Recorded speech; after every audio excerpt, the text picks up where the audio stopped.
yang bekas, ada seluruh, terus membakar diri. Rasanya ini kalimat nggak benar. So, ada orang yang membakar diri untuk seseorang. Misalnya abang pengen, atau itu mau, nggak apa-apa deh, aku cia, itu misalnya, itu Timothy. Aku bakar diriku ya, tapi kau bebas, kau pergi. Tapi ternyata nggak ada kasih di situ.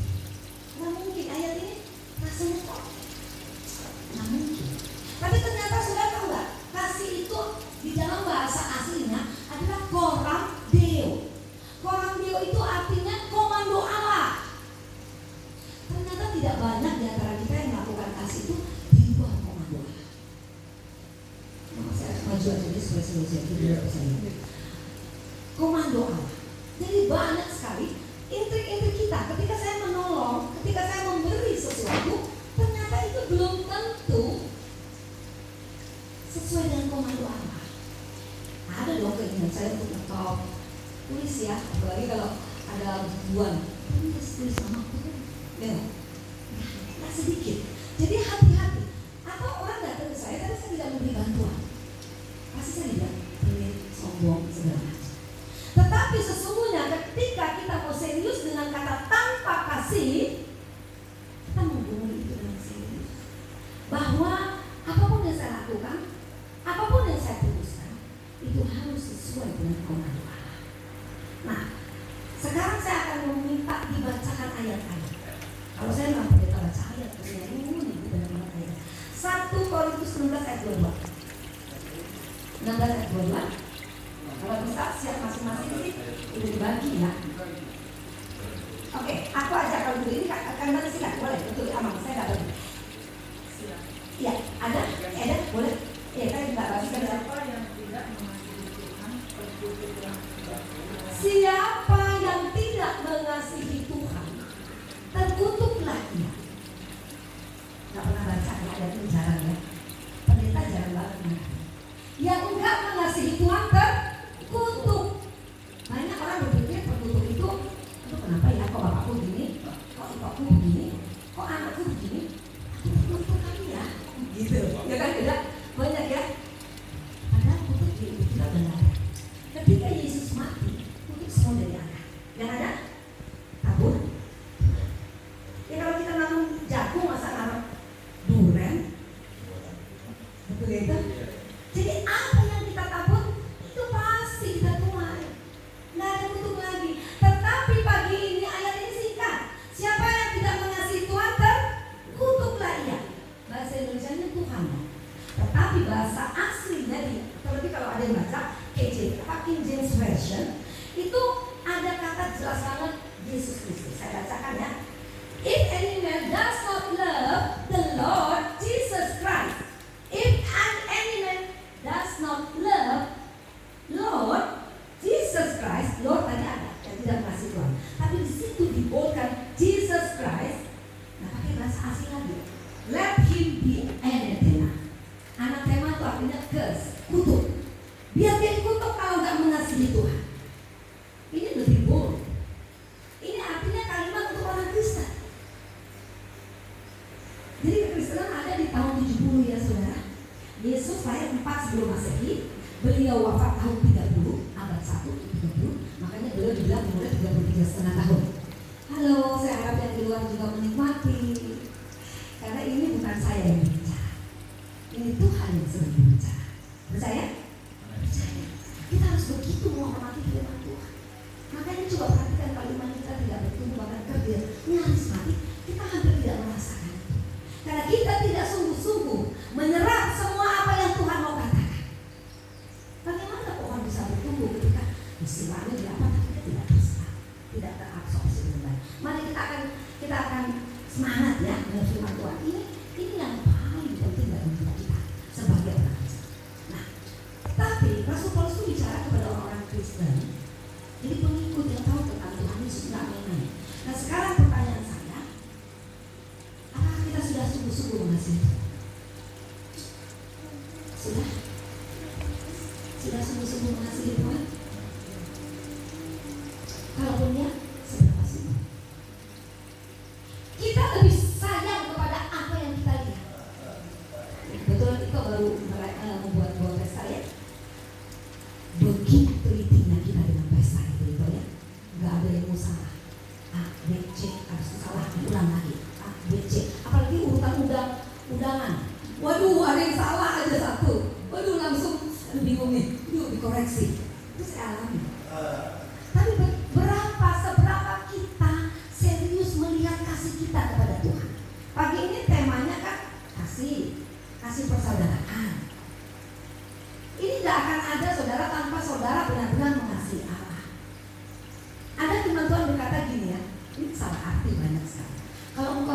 membenci bapakmu, ibumu, saudaramu, engkau tidak layak. Jadi sepertinya seorang orang Kristen sudah membenci ya. Tapi artinya sebetulnya begini saudara. Kasihi aku dahulu, maka engkau baru bisa mengasihi saudara-saudaramu secara proper, secara benar. Tapi kita suka membaliknya. Kita sibuk dengan apa yang kita lihat. Kita sangat care dengan apa yang ada kepentingannya di dalamnya. Tapi kita tidak pernah serius mengasihi Tuhan. Mengapa? Karena saudara saya harus katakan pagi ini, terkutuk. Tuhan marah sekali dengan kalimat ini. Rasul Paulus ingin mengatakan, percuma saudara jadi Kristen 50, 60, betul aku 62 tahun, 70, tapi kasihmu tidak kurasakan. Padahal kasih manusia seperti tadi ya, kalau ngasih itu kasih, waduh kalau buat kita. Tapi dari 1 Korintus 13 ayat 3 bilang, itu bukan kasih selama tidak sesuai dengan komando. Nah, jadi saya mau minta dibacakan lagi Yohanes 1 Korintus 16 ayat 22 sudah ya. Ada yang 6 ayat oke. Paling atas apa Mah? Paling atas yang kiri tadi. Ya, ada lagi. Oke, bisa dibacakan. Matius 5 ayat 48. Karena itu haruslah kamu sempurna, sama seperti Bapamu yang di surga adalah sempurna. Apa?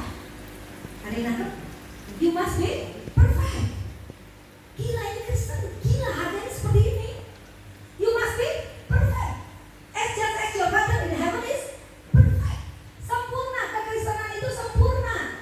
Nggak main-main. Nah sekarang kalau kita lagi di sini aja kita ngantuk, kita sibuk dengan HP. Is that a love for God? For your Lord? Tidak. Saya ingin kita serius. Seberapa tahun, seberapa lama kita atau hanya sekedar beragama, belum bertuhankan Yesus. Kalimat itu jelas, itu Yesus. Matius 5 sampai 7 ya, Matius 5, 6, 7 itu golden rule. Itu Yesus yang berbicara, nggak main-main. Itu Matius 5 ayat 48. Kau harus sempurna seperti Bapakmu di surga sempurna. Itu mesti berbaik. 1 Korintus 1 ayat 16, boleh? Itu pendek. Kuduslah kamu sebab aku kudus. Ini standar minimal 2 saya pikir. Kalau banyak nanti terlalu panjang. Kekristenan ini, kasih itu seperti ini. Kalau kita tidak seperti apa yang dituliskan dalam Alkitab, apalagi apa yang Yesus ajarkan kepada kita. Matius pasal 5, 6, 7 itu golden rule. Kita harus tahu saudara. Kuduslah kamu seperti aku kudus. Nah tentu Bapak Ibu bilang, kudus bagaimana Bu? Masa kudus? Bahkan tadi kata sempurna, ada pendeta besar bilang kesempurnaan itu hanya milik Allah. Lalu kita mengadopsi siapa? Kita mau adopsi tetangga kita sebelah atau Alkitab secara murni? Jelas, Matius 5:48. Kamu harus sempurna seperti Bapakmu di surga sempurna. Ini bukan saya yang ngomong. Kuduslah kamu sebab aku kudus. Ini bukan saya yang ngomong. Lalu kalau kekristenan kita hanya seperti ini, kekristenan kita hanya maaf daftar hadir apa sih hari Minggu 1,5 jam pakai HP, 1,5 jam pakai berikan matamu gitu. Mudah-mudahan dapat berikan atau banyak. Hei, kekristenan banyak seperti itu di gereja. Saudara mau nggak kita sama-sama merenungkan seberapa puluh tahun, seberapa lama kita sudah di gereja? Lalu ada yang signifikan dalam pertumbuhan iman kita. Kata kasih tadi ya dengan tindakan. Jadi saya mau katakan gimana orang Kristen? Orang Kristen yang saya ingat ada satu orang bilang, Bu, kamu kok? Oh enggak, saya lagi apa? Tapi ada yang ngumpul dia bilang, Bu, Ibu sering bilang ya, suami istri itu banyak yang suka berantem, suka apa gitu ya. Terus bilang, iya Bu, iya betul, saya suka obat-obat seperti itu. Tapi kami gak pernah berantem nggak pernah berantem, gimana kau bere? Damai-damai terus, nggak pernah berantem. Ternyata ini aku saya nggak pernah berantem lagi karena saya nggak pernah ngomongan lagi sama suami. Ternyata dia udah lama diem-dieman. Saya tuh udah bahagia banget, saya pikir buah kekristenannya ini nih, buah khotbah saya ini nih. Dia bilang, iya saya udah lama nggak pernah berantem, kamu nggak pernah berantem. Oh puji Tuhan ya, kamu luar biasa. Saya puji karena kami udah lama nggak ngomong. Nah itu bayangkan kekristenan seperti itu.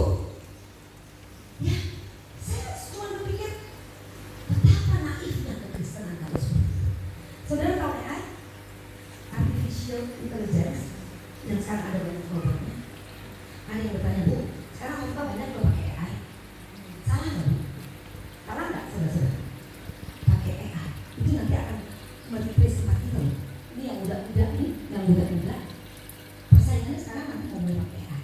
Saya tahu yang muda-muda pasti ngomong. Salah. Bahkan di Jepang ada loh.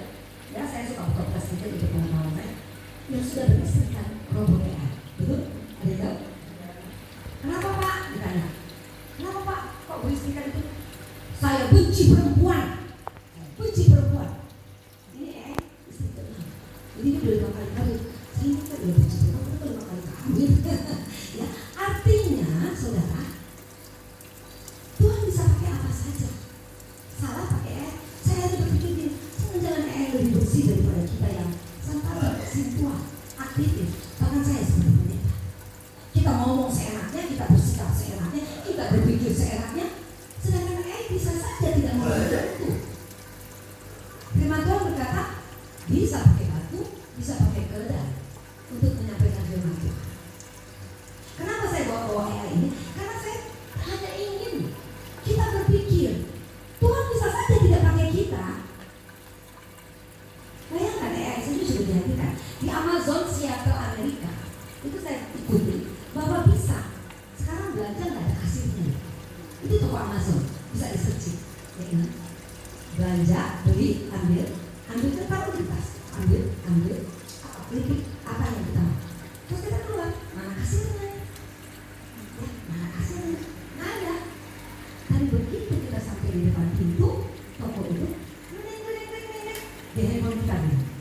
Kita buka, ternyata akun kita, tabungan kita buka. Kelihatan, canggih kan ini? Nah, untuk anak muda, kalau nggak mulai bersungguh-sungguh bertuhankan Yesus, ya sekarang coffee shop di mana-mana yang berbak, mobil-mobil. Saya juga pernah hangout, kadang-kadang bikin apa? Khotbah, itu pusing di kamar capek. Saya duduk gitu di hangout ya, dia yang tua-tua sedikit-sedikit ngerasain gitu kan, jangan terlalu kaku lah. Tapi saya lihat begitu banyak anak muda yang hanya duduk ya, atau mungkin juga menghabiskan waktu di mereka. Tanpa Yesus, tanpa Roh Kudus, mau jadi apa? Tidak serius bertuhankan Yesus. Kalaupun Kristen itu ternyata sekedar beragama. Ya nenek kita walaupun kita Kristen, mama bapak kita Kristen, otomatis bikin Kristen. Itu bukan kekristenan sesungguhnya, saudara. Kekristenan sesungguhnya you must be perfect. Gak bisa ditawar ayat ini. Itu Yesus yang ngomong. Kuduslah kamu sebab aku kudus. Lalu kita bertenang-tenang bermain-main dengan kekristenan kita. Saya minta pagi ini, betul, kasih itu disertai kita. Tapi kalau antara kita yang bersaudara saja, kita tidak mau bisa mempraktekkan itu. Kita yang bertetangga nggak bisa mempraktekkan itu. Lalu firman Tuhan jadi gimana? Lalu apa gunanya kita setiap hari, setiap minggu, ya? Hitung berapa minggu sudah. Hitung, kalau bisa dihitung juga ongkosnya sekarang. Tapi itu tidak menghasilkan sesuatu yang sangat signifikan.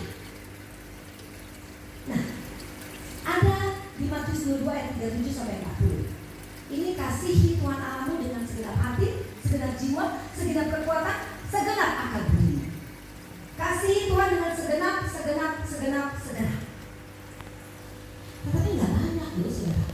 yang mempraktekkan firman Tuhan ini, Matius 22 ayat 37 sampai 40.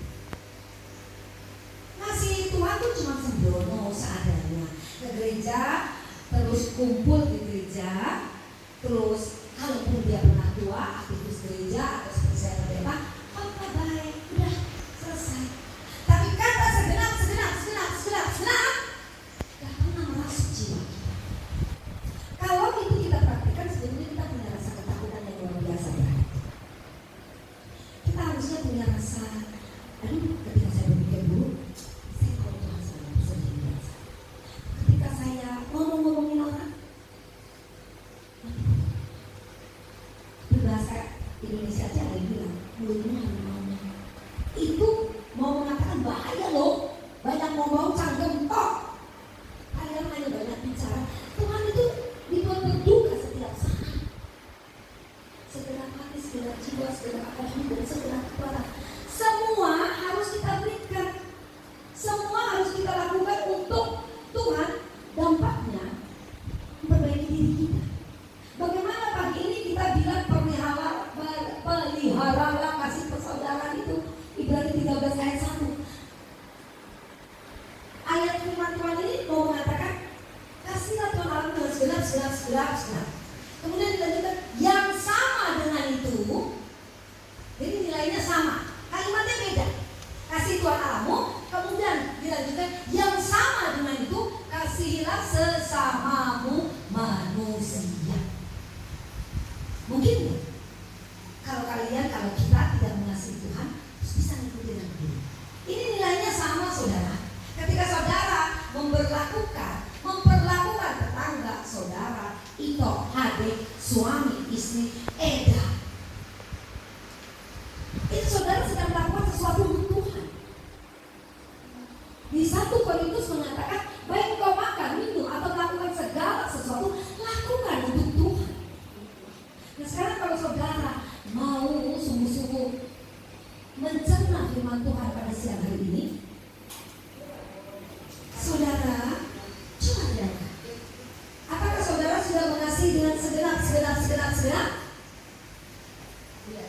Maukah saudara melakukan itu dengan segenap? Lalu saudara bisa mempraktekkan tema kita pada siang hari ini, memelihara kasih persaudaraan. Ini hanya akan menjadi slogan ketika kita menatang dari tahun ke tahun. Paling tidak ada yang per 5 tahun, per 3 tahun. Tapi itu hanya menjadi slogan. Itu hanya akan menjadi kebiasaan yang tidak membawa dampak apapun bagi hidup kita. Pagi ini ya, kita harus takut. Jangan sembrono dengan firman Tuhan. Renungkan. Apalagi yang udah rambut putih-putih ya, berarti belum pada tua nih kak. Kalau hitam ada yang putih nih kak, sampai putih rambutmu katanya. Jadi aku kakak masih muda, benar ya. Nah, masa aku mau bilang gini, hati-hati yuk, ya gembala senior saya, hitungan 1 menit beliau kena stroke. Tak akan bonus saya kena stroke. Teman dekat saya kena stroke itu dalam 1 bulan. Bis. Gembala saya jujur beliau sangat manusiawi banget. Beliau ada di sebuah kota kecil, bersihkan sekolah yang kami bangun. Sekolahan banyak sekali saudara. Satu hari kami bisa kasih makan sekitar 1.600 orang. Ada di Tomohon, ada di Kupang, di Jakarta terlebih. Semua yang kaum marginal kami angkat. Kami seperti itu saudara. Nah, gembala kami sudah dibilang, Pak, Bapak kayaknya lebih gak usah ikut.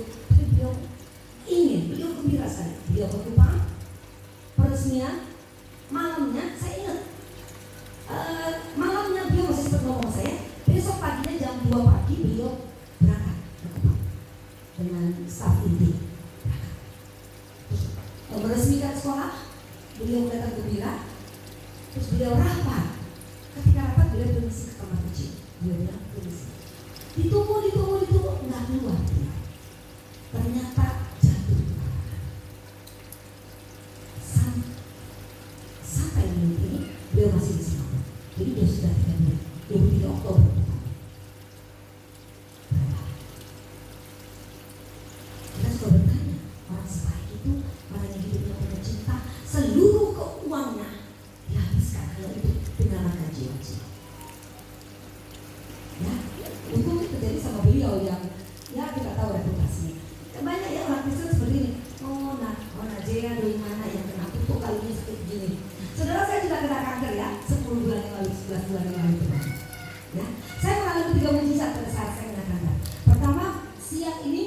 3 saya harus operasi, tapi jam 10 pagi dokter ibu, ini ada sesuatu. Ini kenapa jadi begini Bu? Bagus banget. Benar dok, tapi kita tunggu besoknya. Ditunggu 2 hari kemudian, dipantau terus, diputuskan kamar operasi. Mujizat kedua, ketika saya memang, nah itu katanya khusus yang dioperasi. Akhirnya lambung, ternyata saya kena kanker lambung. Oke, operasi. Setelah operasi dokter bilang hasilnya nanti diberitahu ibu kemoterapi atau tidak 2 minggu, paling lambat 3 minggu. Pas minggu ketiga saya datang, saya belum dapat hasil. Anak saya tertua bilang, gimana sih dok? Gitu ya, kita khawatir. Ternyata minggu 5 kami baru dipanggil. Di situ dibilang ibu, kami rapat cukup lama untuk penyakit ini. Ini ada jumping. Ibu stadium 3 tiba-tiba jadi stadium 1. Ajaib Tuhan, ajaib. Tapi saudara, ada keajaiban yang paling luar biasa saya alami saat saya sakit. Saya mau saudara semua mengalami.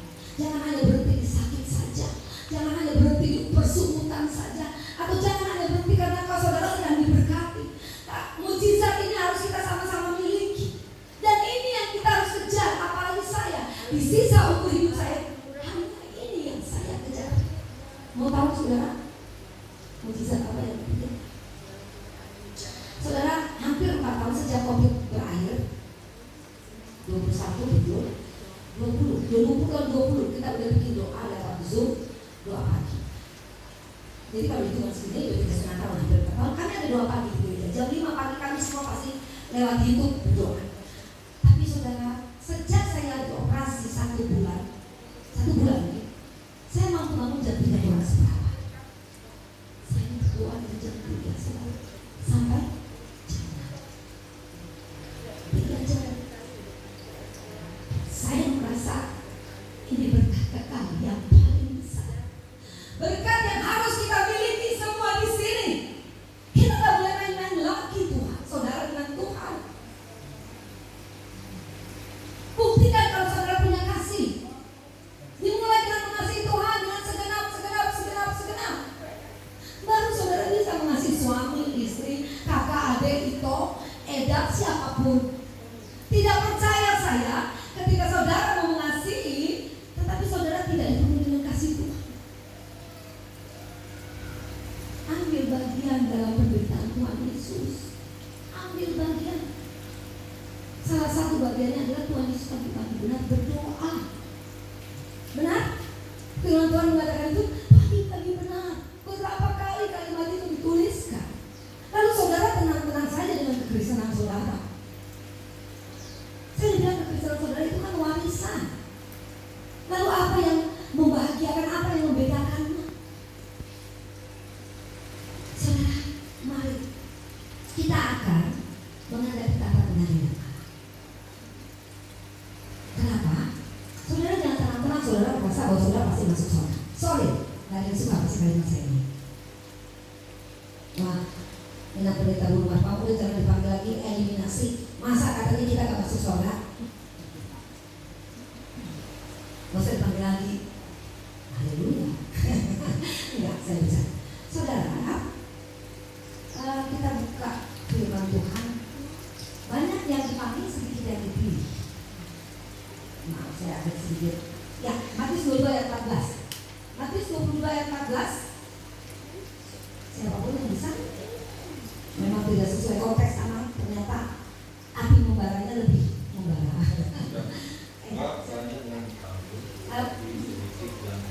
Banyak yang dipanggil, sedikit yang dipilih. Saudara ingat cerita perjamuan nikah yang Tuhan Yesus manggil, undang, gak pada datang. Bilangnya gak bisa, saya mau bisnis, gak bisa, saya mau nguburin bapak saya, gak bisa, saya mau begini. Akhirnya dipanggil orang-orang gembel, maksudnya maaf, orang-orang di luar. Itu sama dengan kita, tadinya orang Israel yang dipanggil, lalu kita dicangkokkan, kita dipanggil. Tetapi pada saat pesta perjamuan dilaksanakan, sang pemilik pesta bilang, hei kamu, keluar. Karena dia tidak berpakaian pesta sepantasnya. Saudara sedang berpakaian pesta, memantaskan diri untuk Tuhan kah? Atau saudara membiarkan diri saudara nanti akan ditolak? Oh, satu lagi, ini 21 sampai 23. Ini untuk orang Kristen. Saya bilang Matius 7, ingat Matius 5 sampai 6, 7 golden rules. Yesus lagi ngomong loh, mari simak kalimat ini. Matius 7, 21, 23. Matius 7 ayat 21 sampai 23. Bukan setiap orang yang berseru kepadaku, Tuhan, Tuhan, akan masuk dalam kerajaan. Wow, bukan yang ngomong Tuhan, Tuhan, Tuhan, Tuhan yang akan masuk dalam kerajaan surga, Melainkan dia yang melakukan kehendak Bapa-Ku yang di surga. siapa, seberapa, bagaimana saudara melakukan kehendak Bapa di surga? Apa bentuknya? Kalau saudara hanya ke gereja, habis itu saudara suci banget loh di dalam gereja, betul gak sih? Kita ngomong shalom, itu kalau lagi pendeta suci tenang, begini doang saudara, lihat pikiran, ada itu kan situan. Lama, apalagi kita ya itu suruh di depan ya kan, baru dulu, tapi sama pokok begitu. Atau jangan-jangan dalam gereja tuh masih ada itu gitu sih, banyak, apalagi pendeta tuh banyak loh. Firman Tuhan boleh lanjut lagi kan? Pada hari terakhir, banyak orang akan berseru kepadaku, Tuhan, Tuhan, bukankah kami bernubuat demi namamu dan mengusir setan demi namamu dan mengadakan banyak mujizat demi namamu juga? Pada waktu itulah aku akan berterus terang kepada Pada waktu itu aku akan berterus terang dan berkata, aku tidak pernah mengenal kamu, enyahlah daripadaku, kamu sekalian pembuat jahat. dengar, Matius 7, Yesus yang bicara loh saudara. Enak, kamu semua pembuat kejahat. Saya nggak nunjuk itu, nunjuknya kakak sendiri. Enak, I never knew you. Aku nggak pernah tahu kamu siapa. Tapi ayat 22 bilang, aku udah berbuat. Ini pendeta loh ini. Aku udah menyembuhkan orang sakit. Aku udah berdoa keliling-keliling kemana-mana. Tuhan bilang, aku nggak tahu kamu siapa. Pergi. Pertanyaan mendasar pada siang hari ini. Cukup dengan kekristenan agama kita yang Kristen. Kayaknya ini pendeta ini jago banget. Kalau di karismatik Pak ini pendeta yang lebih cari. Di kami sih tidak. Kita semua bisa berbuat mujizat. Kita bisa harus langsung berdoa. Gak perlu kita nggak boleh loh cari-cari pendeta. Ini buat aku aneh lagi. Ya saudara kan imamat rajani. Saudara sudah punya channel langsung dengan Tuhan. Masalahnya saudara tidak mau banyak berdoa. Apa-apa ke pendeta, kita ingat pendeta begini begono. Wow, saudara menyanyikan kasih karunia Tuhan Yesus sudah mati di kayu salib. Tapi saudara tidak mengerti artinya. Saudara hanya berpikir Yesus mati di kayu salib, aku masuk surga karena aku Kristen. Saya udah bilang, Pak, Bu, bagaimana bapak-bapak rohani kita Pak Abraham? Dan yang Sadrak Mesa Abednego yang disuruh nyembah patung dia nggak mau. Itu Sadrak Mesa SMA, Sadrak Mesa Abednego dikasih ke dalam kandang singa. Kalaupun Tuhan tidak menolong aku, tidak apa-apa, aku tidak akan nyembah. Dan yang disuruh patung, kalau enggak kamu akan saya hancur. Itu kekristenan zaman dulu seperti itu, saudara. Kekristenan kita sekarang hidup manis. Mau bilang apa, saudara? Terus saudara merasa tenang-tenang?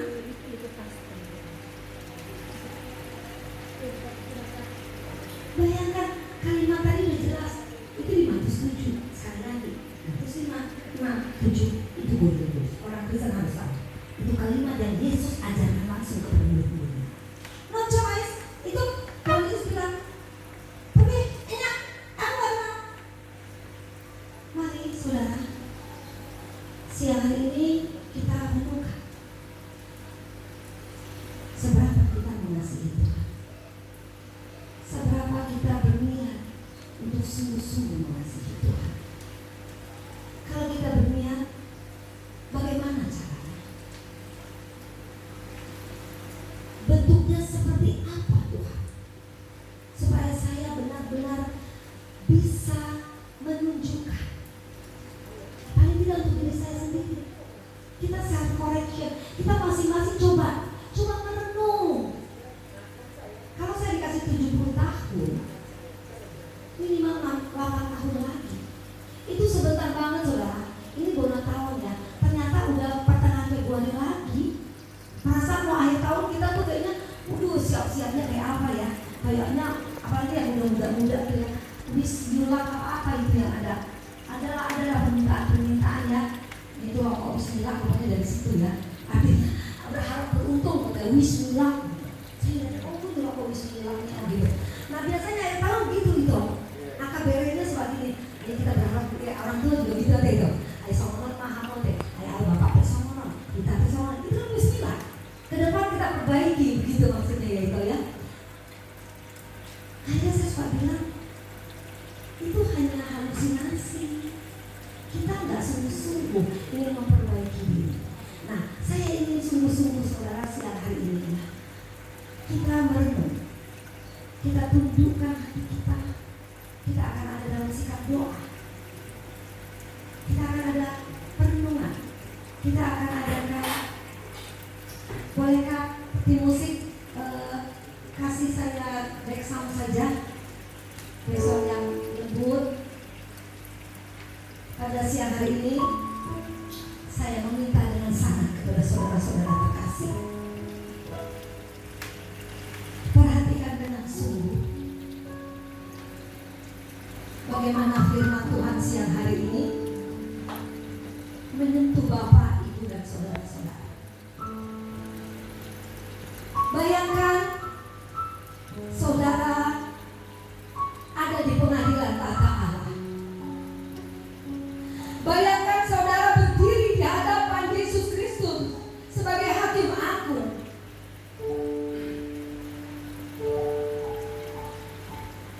Kira-kira apa yang Yesus akan katakan pada saudara?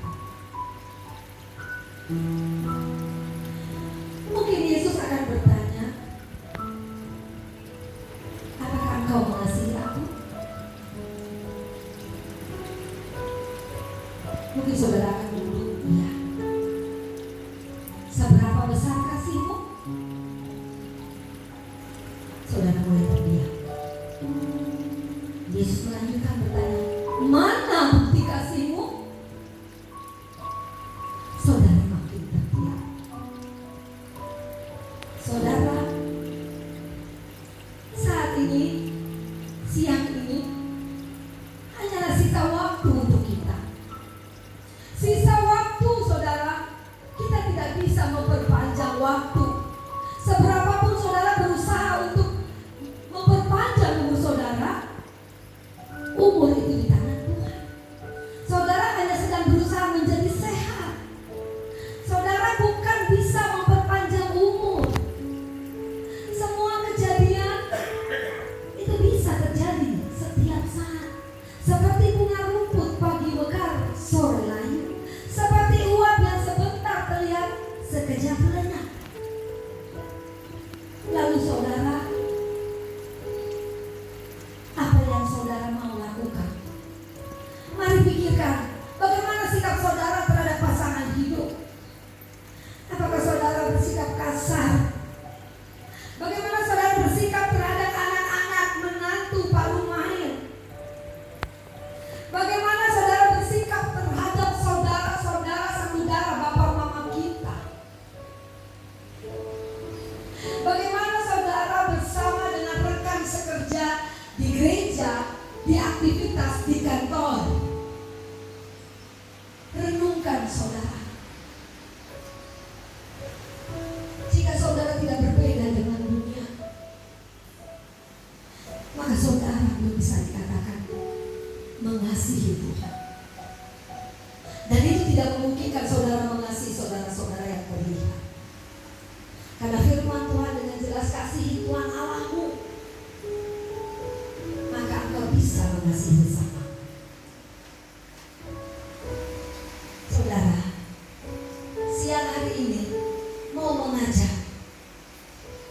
Pada siang hari ini saudara semua diajak untuk tidak tenang-tenang dengan kekristenan saudara.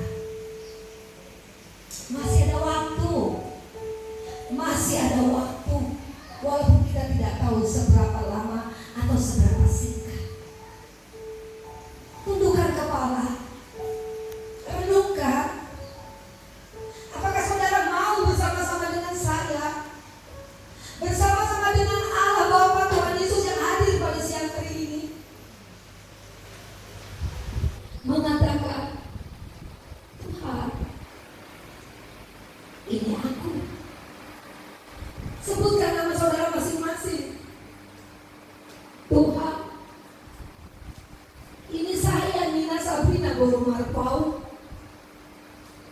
Sebutkan saudara. Saya berjanji bahwa mulai siang hari ini saya tidak bermain-main lagi.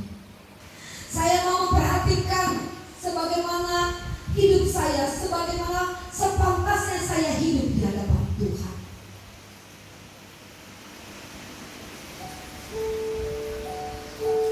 Mari saudara, maukah saudara sungguh-sungguh melakukan ini? Saudara sudah mendengar bahwa yang bukan yang bersungguh-sungguh Tuhan saja, tapi yang melakukan karena apa? Kalau saudara membenci saudaramu, saudara melukai rekan-rekan kerjamu, pasangan hidupmu, siapapun, saudara tidak sedang ada dalam kasih itu, saudara. Musik boleh dilanjutkan. Mari saudara, saya akan menutup penyampaian firman Tuhan pada siang hari ini. Tapi satu hal yang saya mau katakan, pergunakan waktu-waktu yang ada. Karena ada waktunya, tiba waktunya. Saudara-saudara sudah tidak lagi bisa berseru-seru dengan Tuhan. Saudara akan ada di pembalingan terakhir. Bahkan siapapun dan apapun meninggalkan saudara. Saudara baru sadar bahwa saudara sendirian. Tetapi bagi orang-orang yang sejak di bumi serius berhubungan dengan Tuhan, baru saudara mengalami saat kesendirian itu Tuhan ternyata ada bersama. Dan ini tidak berlaku bagi semua orang Kristen. Mari saudara, firman Tuhan sudah begitu bold, gamblang. Bukan yang berseru-seru Tuhan. Banyak yang dipanggil, sedikit yang dipilih.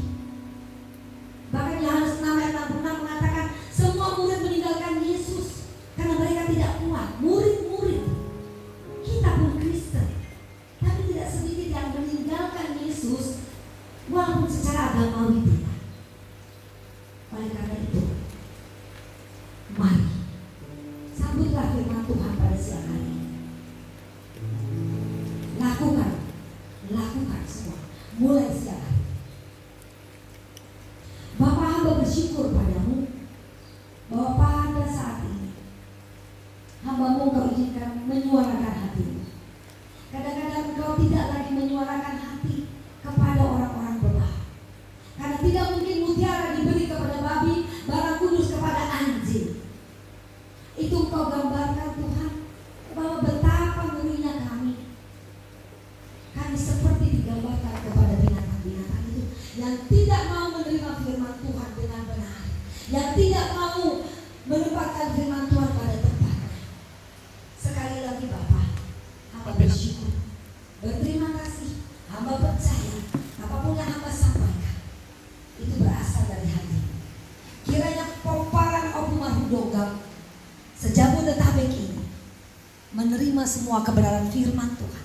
Firman-Mu menjadi berkat bagi kami semua, dan kami hidup tidak sia-sia. Terima kasih Bapa, terima kasih untuk kesempatan pada siang hari ini. Di dalam nama Tuhan Yesus Kristus kami berdoa, kami bersyukur, dan kami percaya. Amin. Amin.